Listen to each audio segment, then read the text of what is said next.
Варикозды мазбен емдейміз деген уәде қазір өте көп. Бірақ медицина тұрғысынан бұл шындыққа жанаспайтын сөз. Өйткені варикоз тамыр ішіндегі қақпақшалардың бұзылуынан пайда болатын ауру, ал маз болса тек ауырсыну мен ісікті уақытша ғана жеңілдетеді. Бірі білмей айтады, бірі сату үшін жасырады, ал нәтижесінде адам уақыт жоғалтады, ауру асқынады.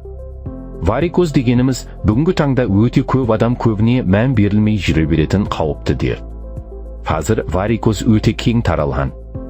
Бүгінде әрбір 3-4 адамда оның белгілі бір белгісі бар деуге болады.